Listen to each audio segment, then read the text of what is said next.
Ek is ons online, is ons welkom aan almal wat inluister. Dries, dankie dat jy ons by help daar met die ligte. Kan julle my hoor daar agter, Robbie? Ja. Klanke.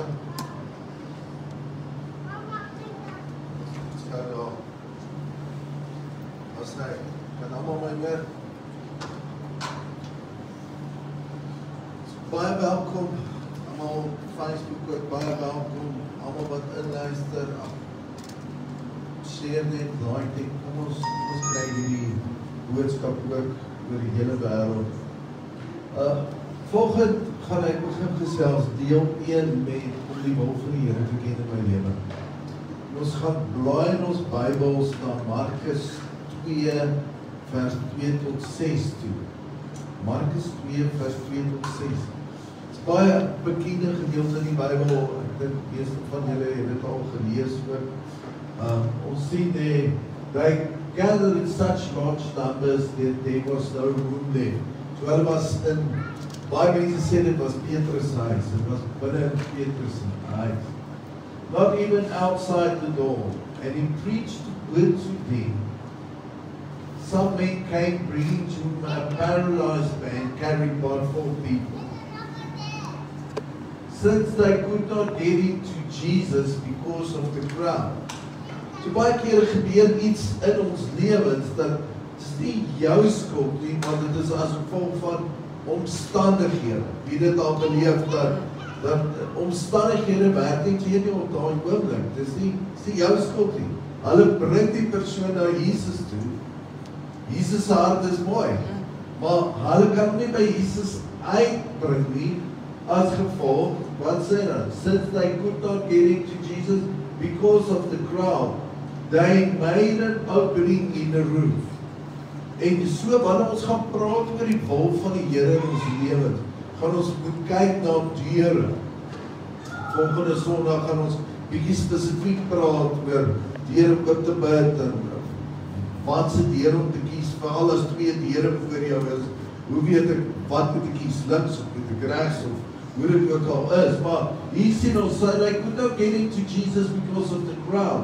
They made an opening in the roof above Jesus by digging through it and then lowered a man that was laying on it. When Jesus saw their faith, he said to the paralyzed man, Son, your sins are forgiven.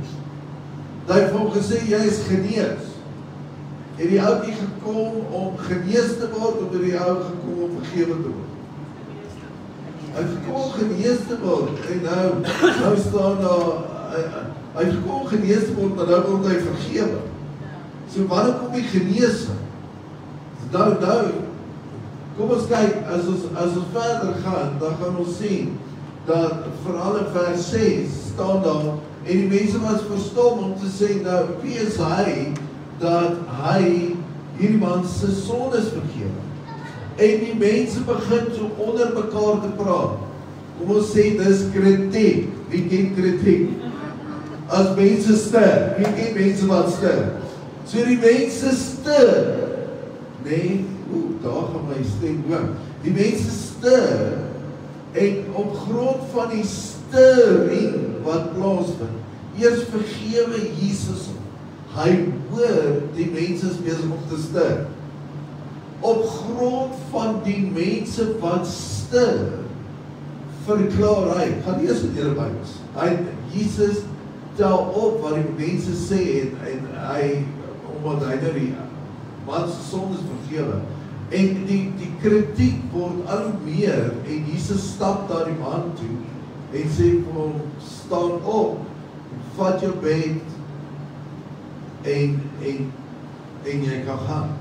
En die woord sê, en die jong man was dadelik genees, en hy het sy bed opgevat, en tussen die mense deurgestap, wat die eers wou toelaat, dat hy kon inkom. Hoe lekker is dit as jy jou kritiek verkeerd bewys? Nee, kom maar, wees nou eerlik hier. Dit is soos om 'n reserve te speel en jy druk die wen 3. Jy is die reserve, maar jy druk die wendrie. Hier gebeur dit juist, dat op hierdie oomblik gebeur dit, dat Jesus sê, jou sondes is vergewe. Die mense is upset, omdat sy sondes vergewe is, maar hierdie ou het dan gekom vir genesing. En hoe kom dit nou, en op grond van sy vriende, sy geloof, word sy sondes vergewe. Nou, iets wat ons moet verstaan, en dis wat my vang. So wat doen jy, as God iets anders in jou lewe besig is om te doen, as wat jy voorgevra het? Het die ou nie gekom vir genesing, of het die ou gekom om vergewe te word? Hy het gekom vir genesing. So, voor Jesus iets vir jou fisies begin doen, gaan hy iets eers binne in jou doen. Amen. It's good. It's good. Dankie nou. So baie keer begin ons te bid en ons vertel die Here oor ons situasie. Maar God weet wat jou situasie is. Het Jesus geweet hy gaan hom genees? Ek glo absoluut so. Maar voordat hy by die genesing kon kom, voordat die deur kon oopmaak, moes eers iets binne hom verander. So daarom vat dit soveel geloof om op 'n plek te kom dat die woord sê geloof is om te glo dit wat ek nog nie sien nie, asof ek dit reeds het. So baie keer in ons lewens moet ons op 'n plek eers kom dat ek geloof in môre het, al weet ek nog nie wat vandag met my gaan gebeur. En ek dink hierdie maat het die geloof gehad, dis hoekom hulle weer die dag om dat sak het. Maar ek dink hy wat, kom nou, iemand moet saam met my hier so weet. Ek dink hy wat op die mat gelê het miskien al sy stryd met geloof verloor dat hy ooit gesond kan word.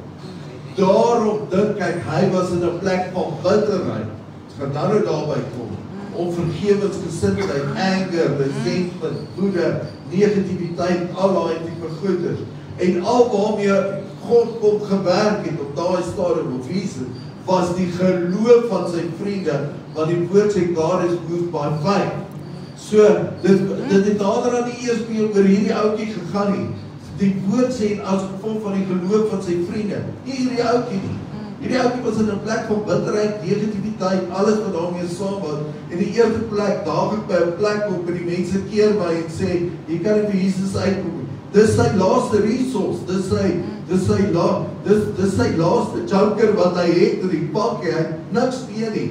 En dit was sy laaste kans wat ek gehad het, en hier klap mense die deur toe en sê, hierdie deur is toe. En baie keer gebeur het in ons lewens, dat deure voor ons oë toegeklap word, en die mense binne-in wat die deur toeklap, verstaan nie waar die gaan nie. Hulle gee nie om nie, hulle is happy, hulle is lucky hier, en hulle gaan net aan met hulle goedes, maar hulle besef nie jou desperaatheid. Hulle besef nie dat jy dit nodig het, en dat jy 'n stryd met die Here aangaan op hierdie oomblik, en daarom prys die Here vir vriende wat geloof het. En daarom moet jy vir jouself vra, wanneer ek deur moeilike tye gaan, en die Here vertrou vir goed in my lewe, het ek vriende wat my na Jesus toe kan bring, of het ek vriende wat my van Jesus al weggaan? Good. Sure. Hierdie vriende was bereid om by Jesus te sit. Weet hoe lank moes dit gevat het om hom op te trek, om met touwe daar op te trek, 'n dak te breek, en dan na die tyd, ek bedoel, Petrus gaan nie daar staan en sê, oké, ouens, nou wat van die dak nie. Hy verseker, as baie huis wat ons sê, hulle sê, is baie bly, die Here is groot, baie goed, maar wanneer gaan julle die dak regmaak? Iemand moet betaal vir die dak. Dis great, ek is bly vir die genesing, maar iemand moet betaal vir die dak. Alles was al geen flexie. So, ek glo, wat hierdie baie sterk is dat Jesus vir die ouetjie gesê, nou, jy lê op die mat, maar jy moet die mat nou opvat en uitvat. En baie keer gebeur het dat ons situasie word ons kraks.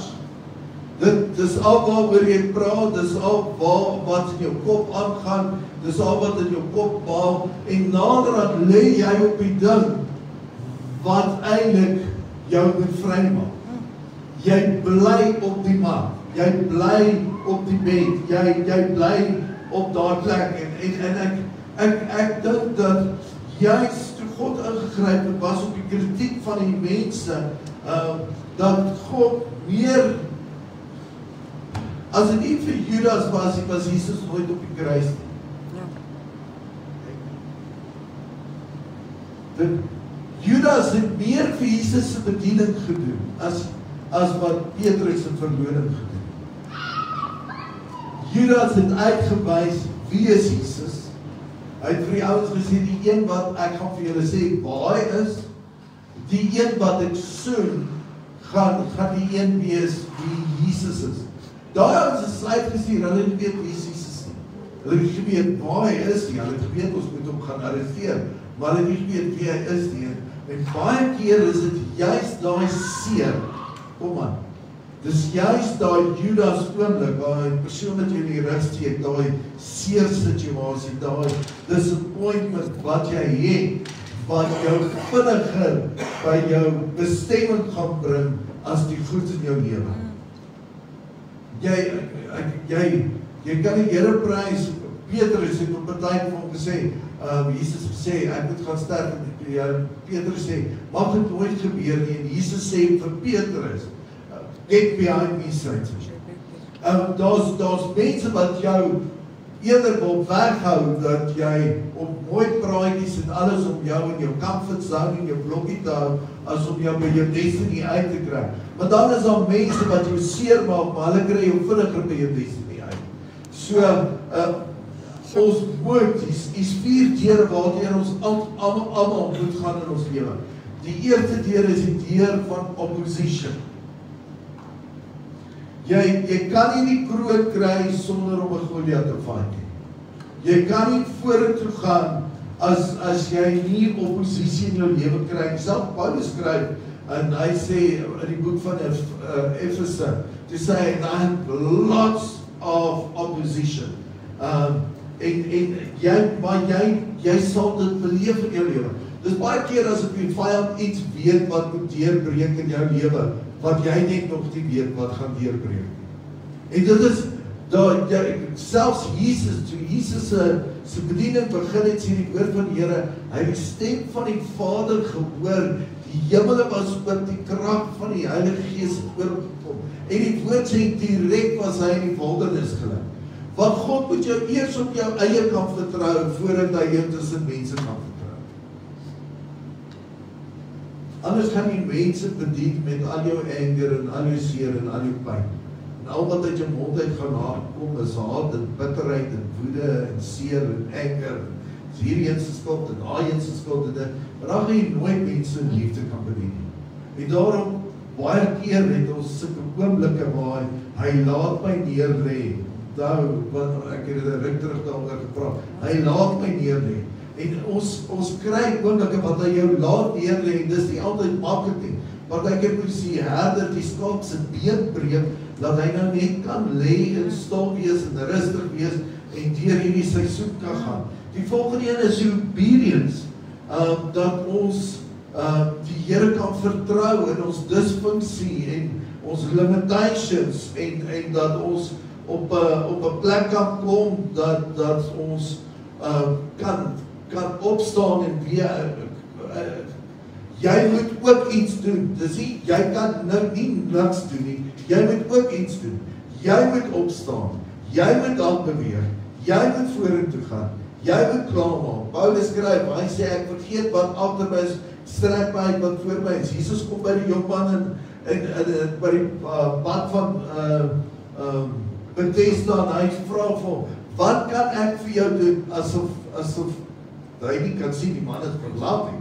Hy sê, wat kan ek vir jou doen? En die man sê, sir, I have no one to take me to the water. En hy sê, okay, get up, take your bed and go out. Get up. Dis 'n belangrike ding, in all your getting up. Jy moet iets doen. Jesus sê vir die man, vat jou bed en gaan uit. Maar raak ontslaaf van die bed, anders word dit altyd jou krans in jou lewe. Dit word altyd jou verskoning. Jy word geken as die persoon wat geskei is of deur egskeiding gaan of hierdie of jou man dit en jou kinders dit en hierdie het met my gebeur en hierdie trauma en hierdie pyn en hierdie seer en al wat daai mense praat is net van hulle verlede. Maar hulle praat nooit oor môre nie, hulle praat nooit oor hulle toekoms nie, want hulle krats is aan omstandighede, dit word jou existence, jou pyn word jou wêreld. En iets wat ek agtergekom het, wanneer die genesende krag inkom, dan is dit eers dat jy in revelation begin opstaan en besef maar Jesus is die deur en Jesus sê ek is die weg, die waarheid en die lewe, niemand kom die Vader behalwe deur my nie, hy is die deur en daarom kan ons nie terugdraai nie. So toe begin ek gewonder, goed, as Jesus dan vir ons deure oopmaak, en ek bedoel self waar 'n deur die woord van die Here sê hy sal 'n deur oopmaak wat niemand kan toemaak nie. En al is daar nie 'n deur fisies en die mense hou jou uit om in te kom. Ons het dit self met Jesus gesien met Jesus se geboorte, sê die woord van die Here and there was no place found for him at the inn. So mense partykeer miskien onrustig raak oor jou as gevolg van wat God in jou lewe gaan doen. Selfs Jesus en Maria en Josef het dit beleef, there was found no place for him at the inn. As mense selfs halwe weggaan. En so is dit ook in ons lewens dat sekere deure deur mense toegemaak word, dat die skare het geweet sy desperaat het, maar hulle het hom geblok. Maar hy het die voorreg gehad om die deur wat hulle toegemaak het, by daai deur uit te gaan. Maar nou gaan ek met julle deel, hoekom word sekere deure oopgemaak, en hoekom gebeur dit dat sekere dinge nie in ons lewens deurbreek nie. Ok, so die eerste een, gebed om deure oop te maak, sien ons in Johannes 11, vers 41 en 42. So they took away the stone, then Jesus looked up and said, Father, I thank you that you have heard me. I know that you always hear me, but I say this for the benefit of the people standing here, that they believe that you sent me. So, hoor God ons altyd? Ja, maar dit is nie te sê alle gebede word beantwoord nie. Want toe Jesus gebid het in die tyd van Getsemane, voordat hy gesterf is, sê die woord nie, and God answered him. Daar staan nie, and God answered him. Ons gaan nou sien, dat selfs Job gesê het, dat God het nie met gebed beantwoord. So, maar hoor God die gebed? Ja, ons sien op die tyd, met Ishmael en sy ma, Hannah, Agai, nee? Sien ons dat die woord van die Here sê, and the mother cried to God, Agai, but God heard the cry of Ishmael. Die seentjie. God heard the cry of Ishmael. So ons gaan duidelik kan sien dat daar sekere goeders is, waar ons die wil van God bid, wat ons in ons lewens eers moet doen, dat eers in die binnekant moet dinge verander, voordat daar in die buitenkant situasies verander. So, Hebreërs 11 vers 1 sê, now faith. So, now faith beteken, now faith is a confidence. Confidence, nie hoop nie. Daar is 'n verskil tussen hoop en confidence. Hoop is, ag ek hoop dit sal beter wees môre. Maar okay, nou as dit nie is nie, dan hoop ek maar vir die volgende dag. En so gaan jy hoop, en jy gaan net diep, dis al, daar's niks daar nie. So dis nie hoop nie, is 'n confidence. Dat mense lewe moet kry, dat ek weet dat alles ten volle sal goed werk vir die wat vertrou op die Here. Alles sal saamwerk. Daar's 'n ander gedeelte in die Bybel wat hy sê, now what the enemy meant for bad, God does for good. Ons 'n ander gedeelte in die Bybel wat sê, and it's the goodness of God. The goodness of God that leads us to repentance. As jy jou vertroue op hoop gaan plaas, gaan jy jou vertroue op laat plaas. Hoekom is die casino so skatryk? Want baie mense hoop, vanaand gaan dit goed gaan, en dan gaan dit nie goed nie. En hulle maak hulle geld uit mense se hoop uit, nie uit mense se vyf uit. Kom aan, iemand werk saam met my. Hoeveel lotto wenners ken jy? Ja, precies. Het jy al gewen, Drie? Maar jy ken. My deputy. Okay, maar dit staan nie daar, en elke blok in Centurion is daar lotto wenner nie. Iemand maak die geld, mense. So, daai oukie gaan en hy sê, ag, ek weet hier werk, R5 is eat choice of quick pick of wat, pick. Pick a pick. En daai goed is alles hoopgoed, is daai goed is God word nie in beweging gesit deur quick picks nie. God word in beweging gesit deur geloof. So hy sê nou 5 is. So ek moet eers in die nou kom. Ek moet klaarmaak met gister om in die nou te kom. Kom, iemand saam met my. So as ek in die nou kom, so nou 5 is dat ek is klaar met gister, ek kies om vandag te wees, en ek het 'n confidence, ek het vertroue in die goedheid van die Here. Ek het vertroue dat hy die goeie herder is, dat alles gaan meewerk, dat ja, although I walk through the valley, ek is miskien nou in die valley, but I'm going through it. Ek is in die valley, but I'm going through it. Het gaan net 'n rukkie wees. And what we hope for, an assurance of what we do not see. So ek kan dit nie sien nie, maar ek kan dit skep. Mense, jou brein weet nie wat is werklik en wat is onwerklik. Hy kan nie differentiate between the real and unreal. So wanneer jy begin bid en jy begin sien wat jy bid, skep jy 'n wêreld. Die woord van die Here sê, and God created, die woord gaan in Genesis staan daar.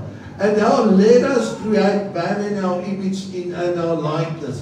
Let us create them and let them grow. So as God creation power het ons ook creation power. Maar ons is created sy likeness. So gebed is die manier om dit wat in die geesteswêreld is, as it is in heaven, so shall it be on earth, dat ek 'n prentjie kan skep op geloof, en dat my mond en wat ek beleef dieselfde prentjie is. Mense, ek het al gebid, vir 'n uur gebid, nee, bid vir 'n uur, smeekinge, trane, al wat vir, bietjie Hebreëus, bietjie Grieks gebid ook, ek gedink dit sal help. En ek bid tot die Here, en net voor ek gaan slaap, dink ek, ag, Here, right, dis so 'n moeilike situasie. En net dan sê die Heilige Gees vir my, jy weet, julle gebed is nou daarmee. Because God is not moved by feelings. Kom aan. Nog ook nie woorde nie. God is moved by faith. So as die woord van die Here sê, hy wat na God toe kom, moet kom met geloof. Wat? In die goedheid van die Here. Nie in hoop nie, in geloof. So die eerste een, kom ons kyk. So die eerste een, the fight for a thing is just as good as having that thing. So as ek 'n prentjie kan skep in my kop, vir dit wat ek die Here vertrou, en ek sien daai prentjie, en ek ervaar daai prentjie, ek beleef dit, dan word dit 'n werklikheid in jou brein. Want jou brein weet nie dat dit nie 'n werklikheid is nie. So hy skei dan al die geloof, oortuiging en die knowing skei hy af. So dit word 'n knowing. So the fight for a thing is just as good as the thing it is. Hy's net in die geesteswêreld by die woord sê van die Here in Johannes 1 staan daar and the word become flesh that come and dwells among us. so the word can become flesh. Okay, kom ons kyk gaan. 1 Johannes 5 vers 14. Wat het ek nodig om 'n beantwoorde gebed te kry? Eerste 1 Johannes 5 vers 14. Ek submit aan die wil van die Here. This is the confidence we have in approaching God, and if we ask anything according to His will, He hears. Daarom is dit belangrik om te weet wat is die wil van die Here. Die tweede een, Romeine 10 vers 17, is dat ek 'n belofte moet kry. Consequently, faith comes by hearing and hearing comes by the word of God. Ek het op 'n tyd in my kamer, as ek tandeborsel en skeer en alles, het ek skrifte opgesit. Op my bed waar ek aantrek, het ek skrifte opgesit. En ek het begin skrifte oor my situasie begin plak daar, want die woord van die Here sê, God kan nie lieg nie. En die woord van die Here kan nie leer terugkom.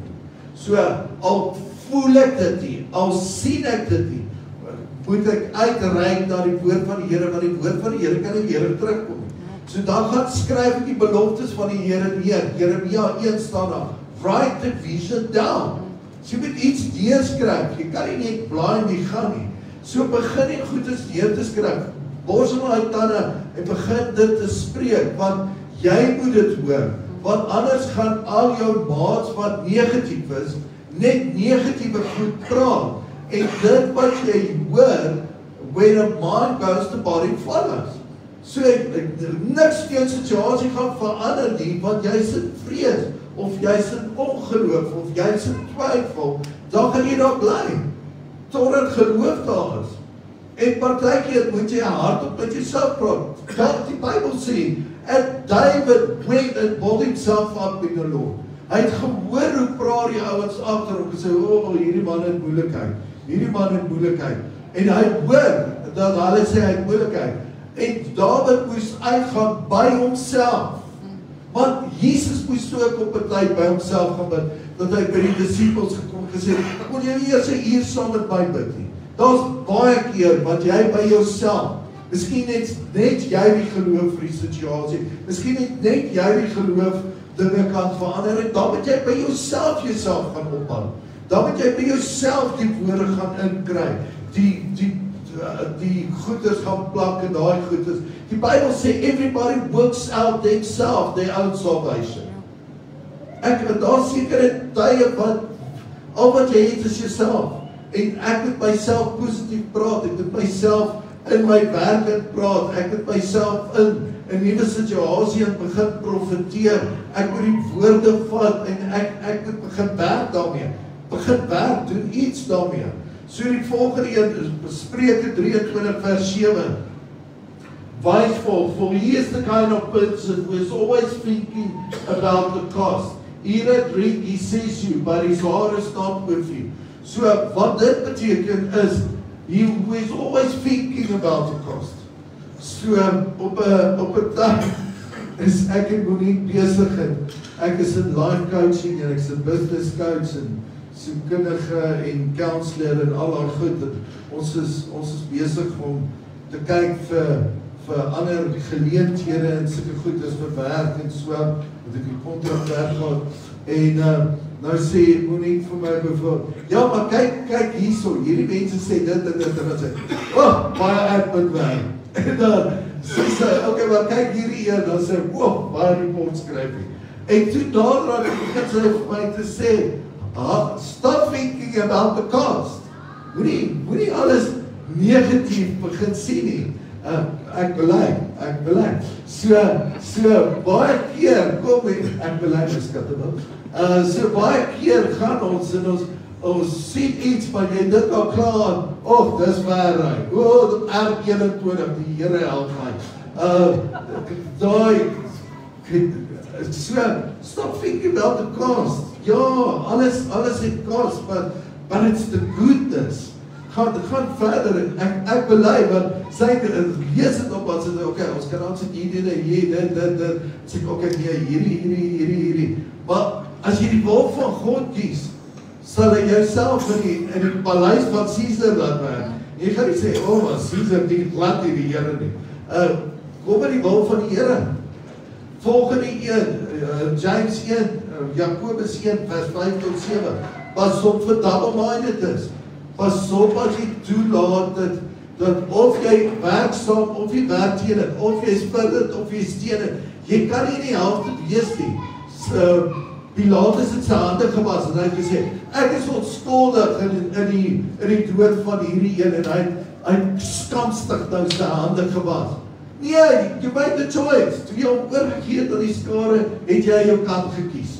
Jy kan nie nou gaan en sê, o nee, maar ek is nou onskuldig. Nee, jy gaan enig verantwoording doen daarvoor, want dis ook die Here sy vrou vir hom gestuur het om te sê, pas op, moenie iets met sy dood hê nie, ek het 'n droom oor, ons gaan 'n diepte daarin gaan. Of Jesus regtig in die hel was en alles met hom saamgemaak en almal wat kans gehad het om goed daar uit te kom. So, hierdie is belangrik. Dan, declaring the word of the Lord, spreek die woord van die Here. Romeine 4 vers 17.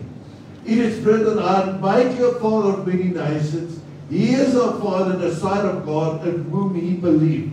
The God who gives light to the dead and calls into being things that were not. Call the things that are not. So hulle vir jou sê, het gaan ons 6-7 maande vat, dis wat hulle sê. Maar dis nie wat die Here sê nie.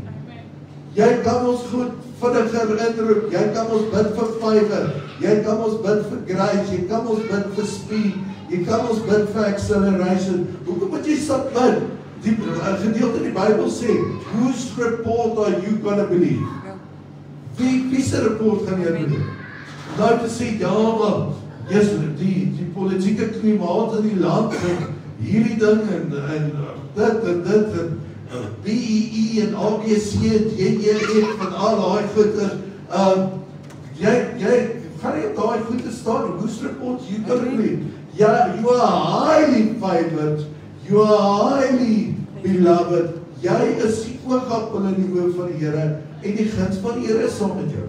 So, hou op om negatiewe goeders te glo oor jouself en dit te van. Obeying God's commands is 'n belangrike. If you remain in me and my words remain in you, ask whatever you wish, if you remain in me.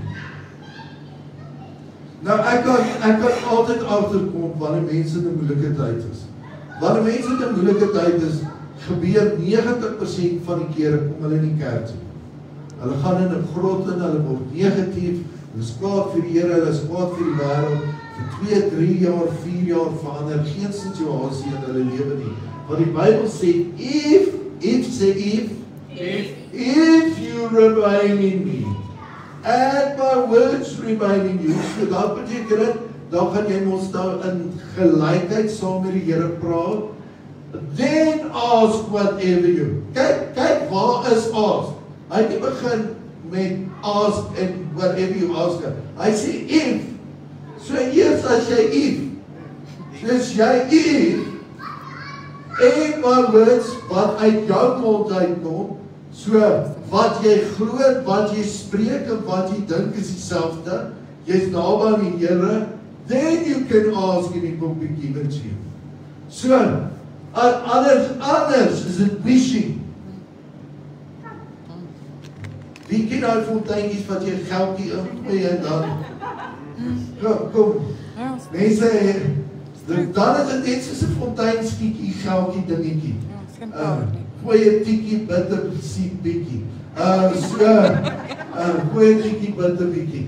Ek weet nie wat dit bedoel. Maar ek gaan. Gooi 'n tikkie, bitter bietjie. Dis letterlik, dis wat gaan gebeur. So, volgende een is asking in faith, dat ek 'n geloof moet bid, dat ek die Here vertrou. Take delight in the Lord, and He will give you your desires of your heart. Eerste dinge, you take the line. Dan kry alles werk van verhouding af. Alles werk uit verhouding af. Die Here is 'n gentleman, hy gaan niks in jou afdwing nie. Alles werk uit verhouding uit. As ek weet jy is lief vir my en ek is lief vir jou, dis soos 'n man en 'n vrou in intimiteit en alles wat daarmee saam is. As sy veilig by my voel en ek voel veilig by haar, is daar sekere vrug wat daar uitkom. Wat is dit? Kinders.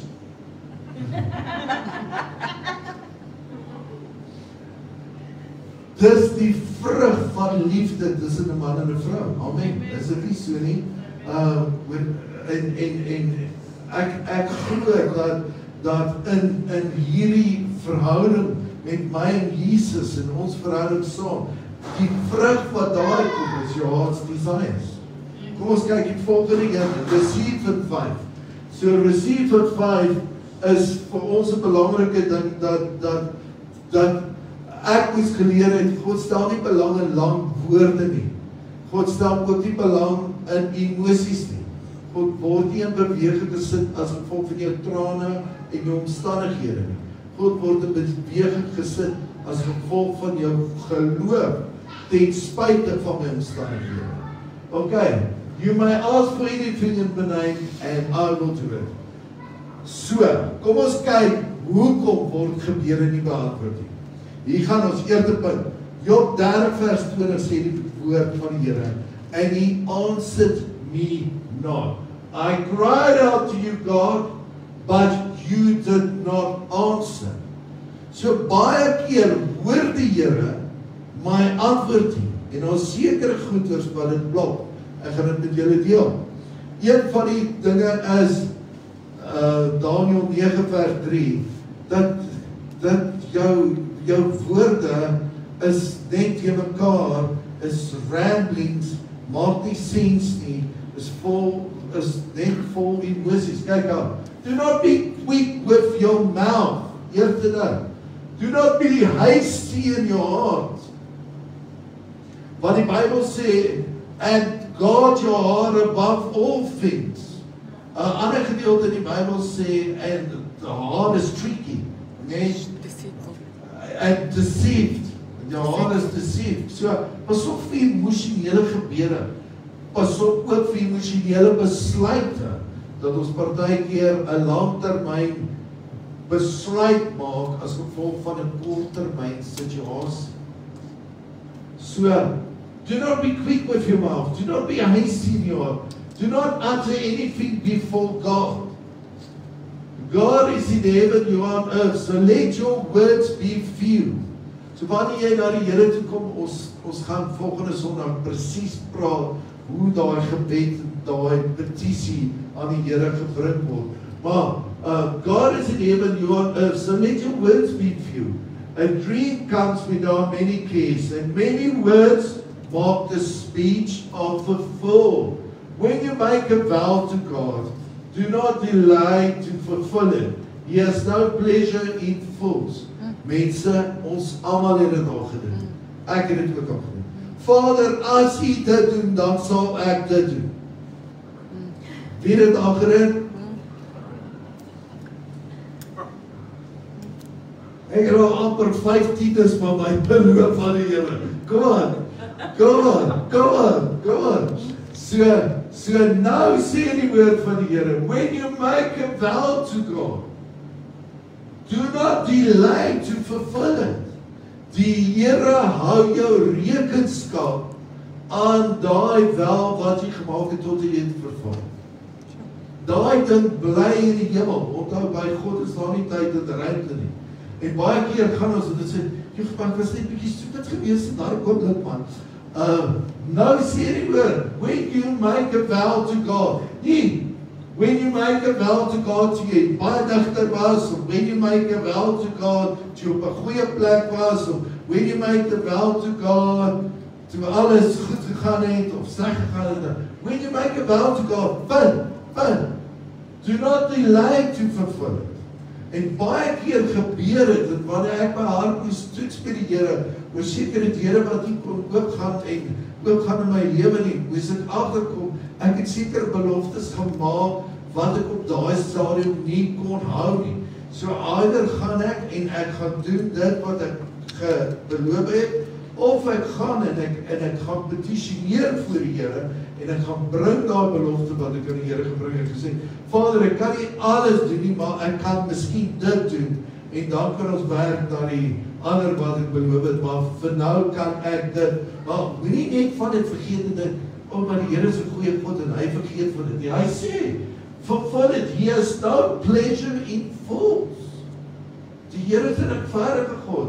It is better, kyk al, not to make a vow than to make one and not fulfill it. Hoekom? Maar daai ding blok jou. Okay, ons kan sê eina. Wie wil eina sê hierso? Ja, eina. Op daai. Kom ons wees eerlik op hom. Volgende een. Eie last, my eie ek. When you ask, you do not receive because you ask with wrong motives, that you may spend what you get on your pleasures. Nou, as ons die Bybel gaan lees, en ek weet julle almal dit, is daar 'n verhaal oor Jona wat moes na Ninive toe gegaan het. En hy was by 3 plekke aangegaan, né? 3 plekke. En as jy in Hebreëus gaan kyk wat daai plekke se name is wat hy aangaan, was die een multi-pleasures, world-renown and my own self. En ek dink dis baie keer in ons eie lewens dat ek die vraag moet vra en ek dit moes toets aan myself, wat kry God daaruit om jou te bless? Powerful. So powerful. Wat kry God daaruit om jou te bless? Gaan en die Here wil hê, jy moet 'n gemaklike kar ry, lekker bly, lekker eet, lekker leef, al daai goed. Niks fout daarmee. Maar die motiewe wat agter dit is. Ek het eendag 'n counseling met 'n ouetjie gehad en hy was deur 'n egskeiding gegaan en hy sê, "Jy pastoor, nou sal met my bid, ek het 'n offer ingesit vir die nuwe BMW X5." Ek sê, "Regtig, offer ingesit vir die nuwe BMW X5?" Hy sê, "Ja, ek gaan 'n bietjie swaar gaan om daai ding te betaal, maar ek gaan dit kry." Ek sê, "Maar die gift is bietjie baie geld." Daar, hy sê, nee, ek moet hom hê, pastoor. Ek sê, "Hoekom het jy hom?" Hy sê, "Weet jy hoekom? Ek wil in daai kar klim en ek wil voor my ex-vrou se huis donuts gaan gooi." Ek sê, "Wat?" Hy sê, "Nee, ek wil voor haar huis ry en dan gaan ek sulke sirkels maak." Ek sê, "Dan?" Hy sê, "Dan kan sy uitkom." Ek sê, "Verseker, ek gaan soveel lawaai maak, sy gaan uitkom." Ek sê, "Dan?" Hy sê, "Dan kan sy uitkom en dan gaan sy sien, Jesus was stupid om my te los." Ek sê, "Hoekom?" Sy sê, "Want hy gaan sien hoe goed het ek gedoen het, ver het ek in lewe gekom." Ek sê, "Dan is haar verloofde langs haar staan en sê, ek kan verstaan hoekom jy hom gelos het. Hy is besig om donuts op to prove what? Hoekom wil ons goed ja om ons kritiek verkeerd te bewys? Wat sê doel daar? Of nou gaan hy daar rondry en elke oomblik wat hy gaan die kar sê 3 liter, 4 liter, 5 liter, 6 liter, en vandaan lê worry jy om die rekening te betaal op die kar, net om, en dan, na jy dit gedoen het, wat dan? Ga jy nou elke dag daar sit? Toe sê, ek het nou nie so daar gedoen. Toe sê, hoekom wil jy verander iets bewys wat nie nodig is om te bewys nie? En dit gaan met die motiewe van jou hart. Waaroor gaan dit regtig? Psalm 66, "If I have cherished sin in my heart, the Lord will not have listened." Baie keer is daar iets wat die Here met ons begin praat om te sê, "Karel, ek was so right gewees met dit in jou lewe. Maar nou vat ek jou verder en I'm taking you higher." Dis nou tyd om te begin deel met hierdie ding. Vir hier was dit reg, maar die Bybel sê we going from glory to glory to glory, from level to level. En dan begin die Here met jou te praat oor sekere goed. En baie keer maak ons dit stil en ons quench dit en ons plaas dit en ons dit, maar dan sê die Here, dan moet jy begin deel met hierdie goeders. Ek en jy moet nou begin kyk hierna. En Baie keer begin die Here met jou eers te praat oor die skatte van jou hart. Want waar jou hart is jou skat. Die Here stel belang oor jou skat. So dan begin hy vir jou te sê, ek het nie met begin praat oor jou tiende. Ek het nie begin met praat oor jou gebedstyd. Ons begin praat met what I'm giving up to God. Wat is jy besig om te sacrifice? Because the Lord has no delight as daar nie 'n sacrifice. Nothing leaves heaven before something leaves earth. Dis 'n belangrike ding. Okay, kom ons kyk die volgende belangrike punt. Ja, ons het gesien, jy moet ook iets doen. En dan, the Lord said to Joshua, stand up. Jy moet iets doen. Jy kan bid tot jy blou is. Jy moet nog steeds jou CV uitstuur. Jy moet nog steeds daai ouens gaan sien. Jy moet nog steeds daar uitkom. Jy moet, voor jy instap, bid jy, lê hande op jouself, spreek oor jou, maar jy moet ook iets doen. As daar nie beweging is daar nie geloof nie. Die Bybel sê, toe Saul gesalf was as koning, toe sê die woord, and he moved forward. Het gaan nie terug nie. Die Bybel sê, net 'n hond gaan terug na sy draaksel toe, nee. Jy gaan nie terug nie, jy gaan vorentoe. Daar is partykeer wat ons klaarmaak met goed, jy kan nie terug nie, hoekom wil jy terug? Daar is niks goeds om te sê oor jou verlede. Kom aan, is iemand hier saam. Baie keer kry, luister jy na ouens en dan praat, en al wat hulle oor praat is net hulle verlede, en dan sê ek, gaan dan nou niks in jou lewe nou aan nie. Die Bybel sê, now 5, nie 5 was nie, now 5 is. Volgende een, secret grudge, 1 Petrus 2. Therefore rid yourself of all malice and deceit, hypocrisy, envy, slander of every kind. Like newborn babes, strive pure spiritual, so that it may grow up in your salvation. Yet the word is said, therefore rid yourself of all malice, deceit, envy, en hy lyk omtrent presies selfs as die vorige. So dit wys, dis presies dieselfde beginsel. Daar sekere goed waar as jy get rid of, maak klaar, hou op praat, slander sê die woord van die Here om te skinder, dis soos die vure van die tong van die hel, wat die hele aarde aan die brand steek. Bly liewste net stil, as jy niks goed kan sê, nie bly stil. Ek was op 'n tyd, was al 'n sekere situasie waar die ouens vir my gevra, so wat sê jy hieroor? Toe sê ek, daai persoon is nie nou hierso om homself te verdedig nie, so kom ons los dit eerder. En ek kies om nie betrokke te raak in sulke goed nie, want die woord sê, do not entertain it. Moenie in dit gaan nie. Selfs in die werksgebied, bly hy dit uit, dat die ouens kan sê, you talk the talk and you walk the walk. So belangrike ding. C.S. Lewis sê, we must lay before him what is in us and not what should be on us. We must lay before him what is in us and not ought to be in us. Be real. Dan sit ons by die timing van die Here. En ek glo, dis net so belangrik dat ek weet dat die woord sê, in good time. Die woord van die Here begin in Genesis, en hy sê in Genesis, from this day forward there shall be times of harvest, tyd om te oes, tyd om te slap. Ons sien later aan, dat die woord van die Here sê, daar is 'n tyd om te sterwe, tyd om te lewe, tyd om oorlog te maak. Alles en tyd. En dan sê die woord, moenie ophou saai nie, because in due season. So daar's 'n seisoen, daar's 'n tyd uitgeroep in die geesdimensie wanneer jou goed deurbreek. Daar's 'n tyd daarvoor.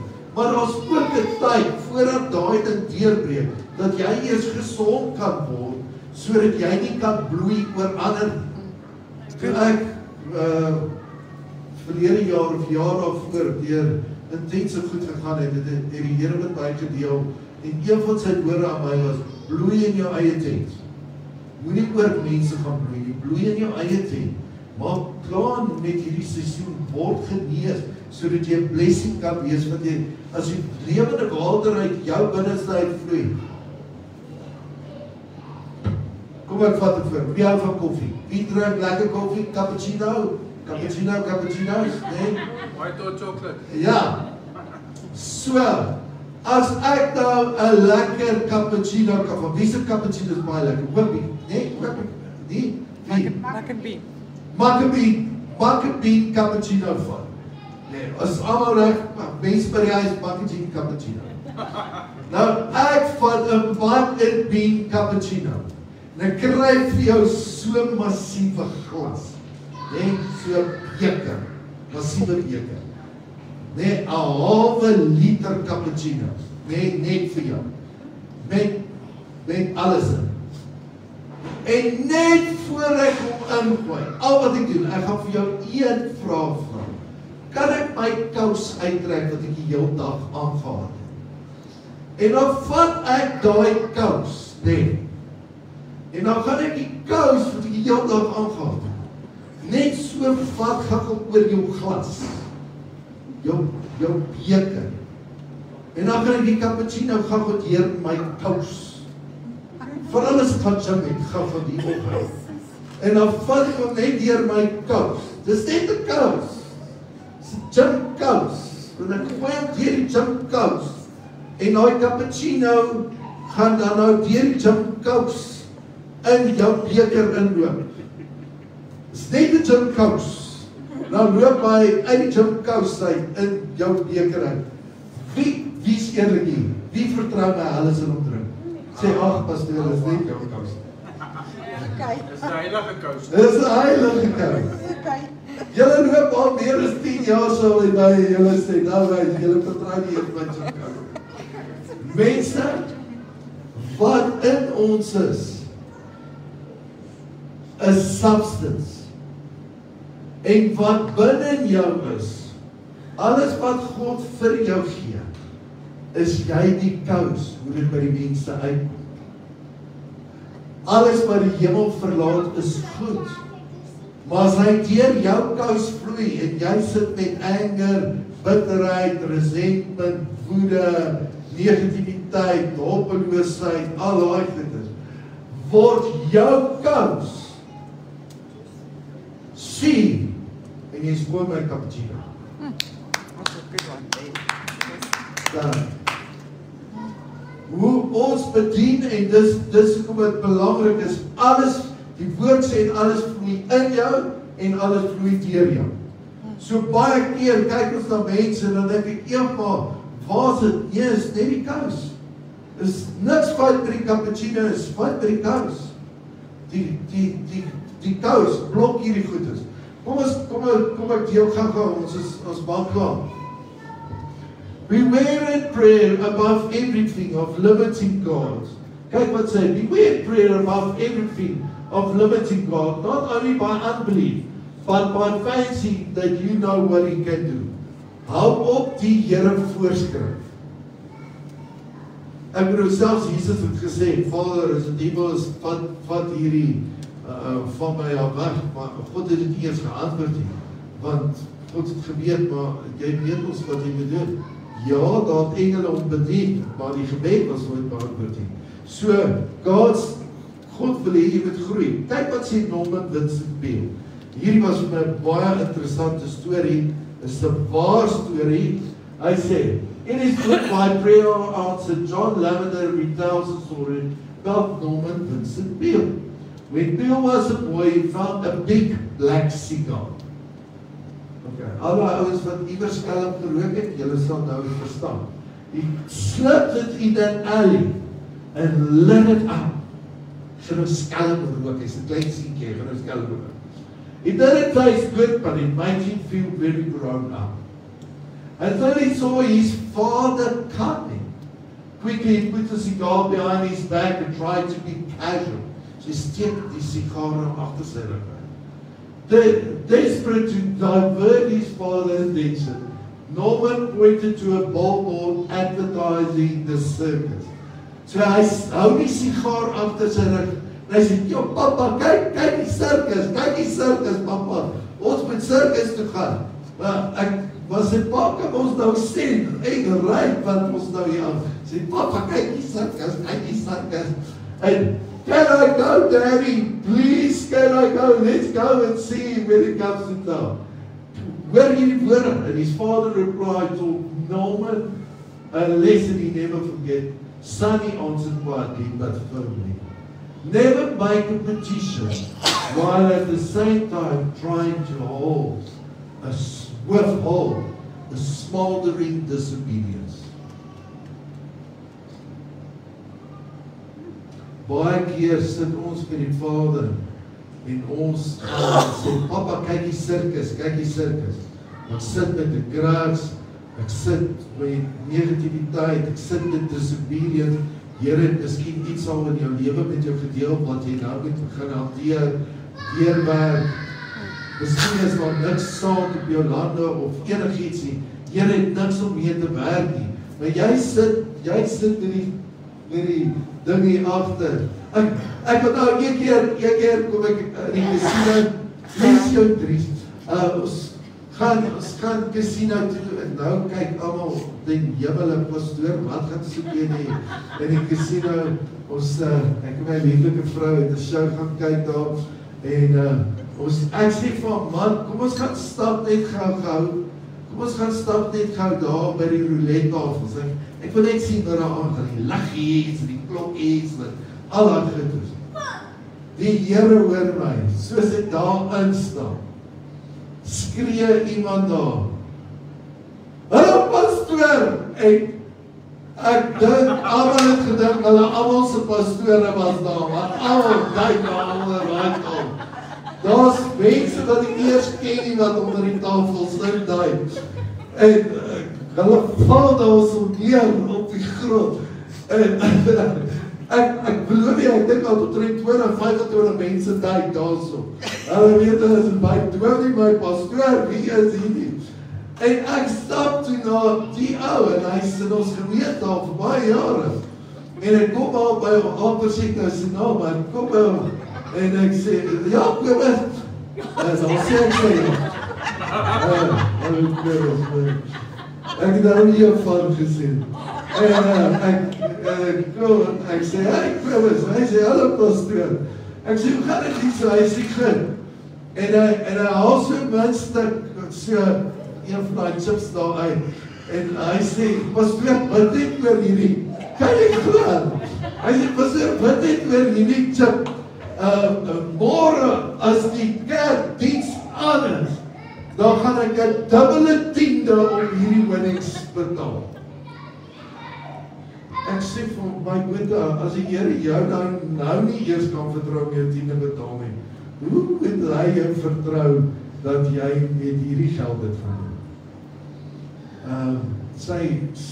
Kan jy glo, so ek moet dan gaan bid oor daai R500 chip. Dat dit nou op 36 gaan val, sodat hy nou soveel kan maak, sodat hy so bietjie, verstaan jy, dis asof hy nou, Here, jy moet my bless, maar vergeet net van die sigaar agter my rug. Dis nou iets. Ek wil afsluit.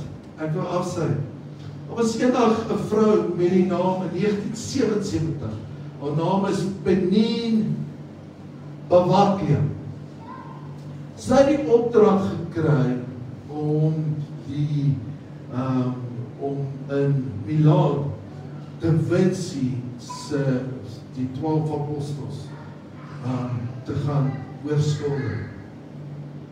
Nou weet ons weet, hy het dit al geskilder in 1498. Is dit daar die kathedraal geskilder. En sy kry die opdrag om te gaan en dit reg te maak. En maar van die verf het al afgedop en lyk nie meer mooi nie. En daar was baie ouens deur die jare wat probeer het om daai koepel te red en so aan. En sy begin toe met die gesigte van die 12 apostels en sy loop rond en gaan kyk en sien mense en sy dink, okay, Thomas het so gelyk en hierdie een het omtrent so gelyk en volgens hulle personalities wat die Bybel vir ons kan aandeel, en sy mense se gesigte daar aangesit en so het gewerk en maar sy het 2 gesigte geword. Sy het die Jesus se gesig geword en sy 'n Judas se gesig geword. Sy kon nie die gesigte plaas nie. Almal is gedink 1977, dalk 24 jaar gevat om dit klaar te maak. En sy kom by daar in Milaan is hierdie spuitfonteine waar die mense water drink. Sy sien hierdie een man, maar daar's 'n glow op sy gesig. Sy oë is so oop. Sy sê dit lyk soos glasvensters wat jy inkyk. Sy sê en hy het 'n reguit postuur, daar's 'n fors, maar 'n sagtheid in hom, daar's 'n lag in hom, maar daar's 'n vreugde saam met hom. Sy sê, jy wil net by hom wees, jy wil net by in sy teenwoordigheid wees. En sy staan en sy kyk heeltyd vir hom en hy smaal vir haar en sy sê, die teerheid en die genuine en die warmte wat uit hom uitstraal is net so amazing. En sy kom by hom en sy sê, meneer, my naam is Benin Babaluja. Hy sê, wat sê Javier? So dan lees ek Javier. Benin Babaluja. Ja. Sy sê, my naam is Benin Babaluja. Ek het die opdrag gekry in 1977 om hierdie hele Leonardo da Vinci se kapel oor te doen en ek het jou nodig, jy is die Jesus wat ek wil. En hy sê, waarom? Sy sê, wil jy nie net hier staan, ek wil net jou gesig teken en dan gaan ek dit vat en ek gaan dit dan in die kapel opsit en dan is jy Jesus. Hy sê, fantasties. Hy sit vir ure en sy is besig om sy gesig en sy oë en sy neus en gelaatstrekke alles neer te skryf en so gaan dit verby dat omtrent 20 jaar verby gaan, sy kry nie Judas en eendag kom sy daar aan en sy sien hierdie man is stikkend, die lewe het hom gebreek, sy oë lyk soos padkaarte, hy het lyne en lyne op sy gesig en die nou nie, ons gaan nou kom, en die lyne op sy gesig, en hier onder sy neus en sy oë, is daai trekke van anger en seer en pyn, as sy oë stik het, as jy so in sy oë kyk van die huil, en so wreedheid van die lewe op sy gesig, veral hier om sy mondhoeke, wie het al baie mense gesien, hulle het sommer al so kwaai trek hier so om hulle mond af van jare so oefening. En sy sien hierdie persoon het hierdie kwaaiheid, hierdie seer, hierdie woede, hierdie anger, hierdie gebrokenheid, opgegee op alles, opgegee op mense, opgegee op die lewe. Sy sê, en sy kom by hom. Sy sê vir hom, meneer, my naam is Benin Babaluja. Ek het in 1977 die opdrag gekry om die 12 apostels te doen. Ek het almal gekry en hy kyk daar en hy sê vir hom, wie is ek? En sy sê vir hom, jy is Judas. En hy skree uit sy hart uit, en hy sê, ek Judas? En sy sê, ja. Hy sê, 'n paar jaar terug was ek Jesus gewees. 'n paar jaar terug was ek jou Jesus gewees. Nou, daar is 'n gedeelte in die Bybel wat sê, daar was 'n vrou wat peggies gehad het en haar peggies het opgeraak en sy het die hele huis uitgekeer en alles because she lost it, sê die woord. En baie keer om af te sluit, we lost it. Die een oomblik kon jy soos Jesus gevoel het, maar iets het net met jou lewe gebeur en alles het verkeerd geword en hier eindig jy op as Judas. Maar ek wil jou bemoedig om af te sluit. Daar's 'n gedeelte in die Bybel wat sê die Emmausgangers en Jesus het opgestaan by Maria in die tuin verskyn en hy het opgestaan en hy het vir almal gesê, bly agter in Jerusalem, die uitstorting van die Heilige Gees gaan plaasvind, bly agter in Jerusalem. do not leave, bly, stay, until I come. En hy verskyn aan Maria, en die volgende oomblik lees ons, dat daar 2 manne was, en die een se naam is Cupler, en hy het uitbeweeg, en ons dink is 2 manne of 'n man en sy vrou, maar hulle het uitbeweeg van Jerusalem af op pad huis toe. En terwyl hy op pad huis is, verskyn Jesus aan hulle.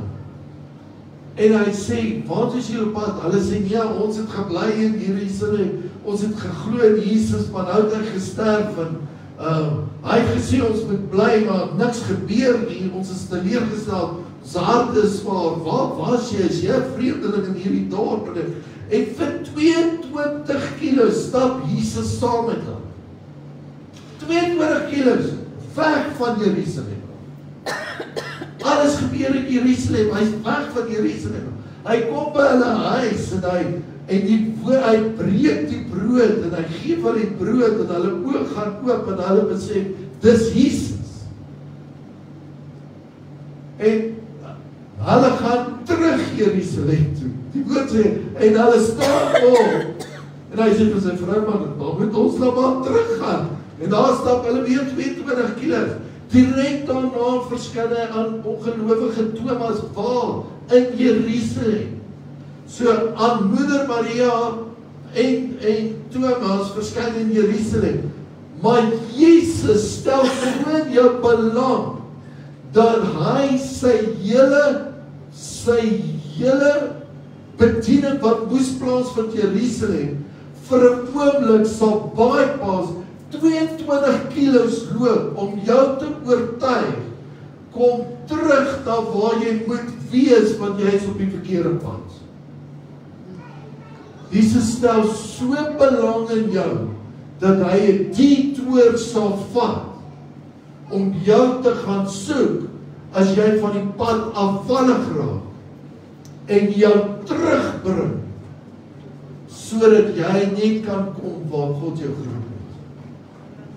En ek weet nie wie vandag hier miskien, en Surika gaan nou vir ons 'n lied sing, maar ek wil julle vra, en almal by die huis ook, ek weet nie, maybe you lost it, maybe you lost your joy, maybe you lost net jou vertroue in die Here, miskien sukkel jy met al die punte wat ons daar genoem het, miskien was jy 'n oomblik die Jesus figuur gewees, maar vandag voel jy soos Judas en voel, God is ver. Miskien is jy soos die Emmausgangers, dat al hulle plannetjies wat hulle gehad het van hoe dinge moes loop en wat moes gebeur het net verkeerd geraak. En gelukkig vir die genade van die Here het hy die moeite gedoen om hulle te gaan soek op jou pad.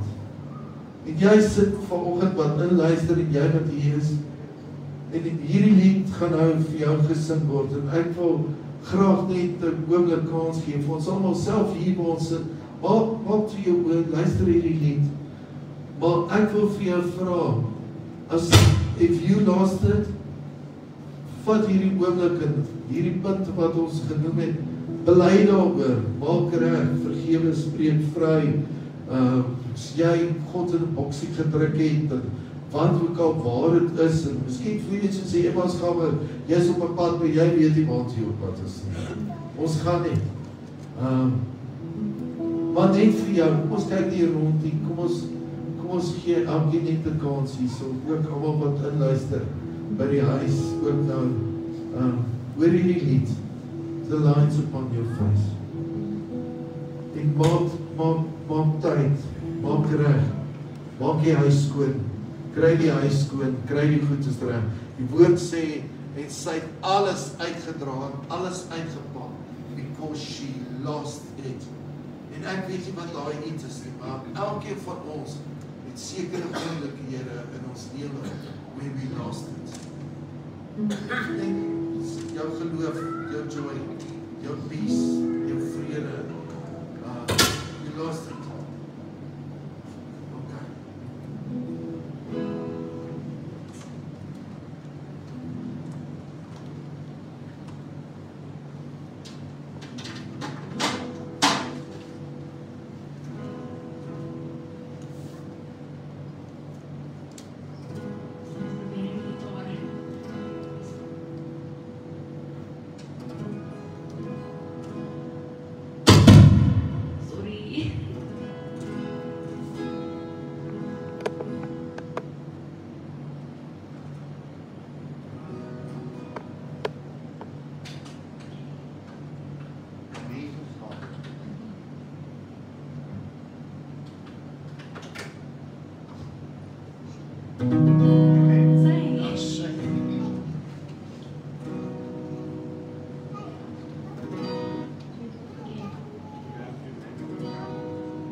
Rika, jy kan op sit, dis alright. Okay. Sit op.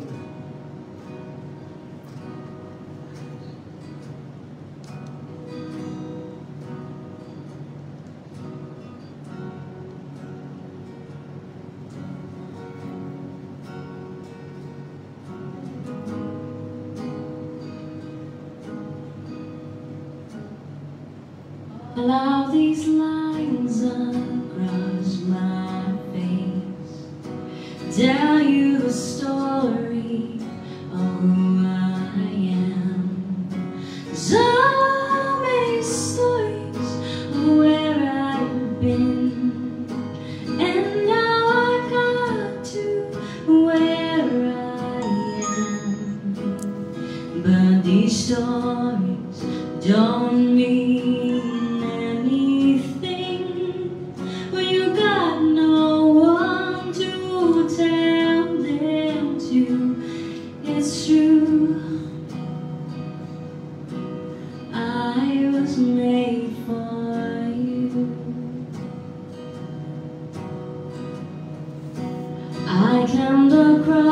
the mountain tops, swam all across the ocean blue. Crossed all the lines I broke all the rules. Oh baby, I broke them all for you. 'Cause even when my spread broke, you made me feel like a million bucks. You do, and I was made for you. All these lines across my face tell you the story of who I am. So many stories of where I've been, and now I got to where I am. But these stories don't mean anything when you got no one to tell them to. It's true, I was made for you. Oh yes, it's true,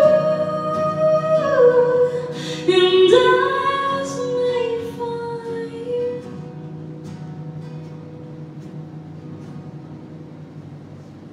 Wow, beautiful. Ons gaan die Here dien in ons tiendes, offerandes, offergawes. Dankie vir almal wat inluister. Dankie vir almal wat ook saai in die bediening sodat die woord kan uitgaan. Dankie vir almal wat getrou is, so gereeld inluister. Hallo Janice daar in Nederland. Hallo Morney in Australië. En ons goeie vriende daar in Nieu-Seeland. Baie welkom ook. Kom ons neem ons tiendes, offerandes, offergawes aan. Die wat die kaartmasjien wil gebruik, kan daar na Monique toe gaan, sy sal julle help. Kom ek seën hierdie mense, kom ons seën op net die finansies terug. Vader, ek dank U dat ons die seën oor elkeen kan uitspreek. All of us has lines upon our face. Elkeen van ons het 'n story. All stories can become history.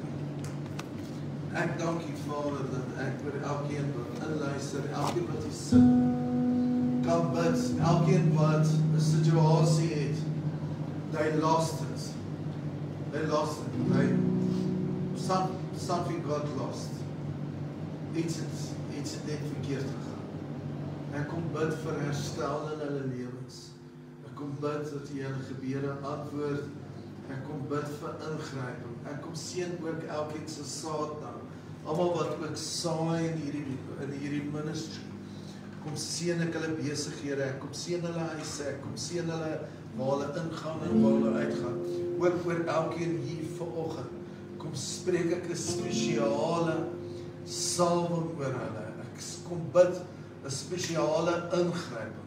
Ek kom bid, Here, dat U hulle chase, soos hierdie Emmausgangers gechase het, agterna gesit het, om hulle in te haal, om hulle weer op die regte pad te bring, om weer hoop terug in hulle lewens te bring.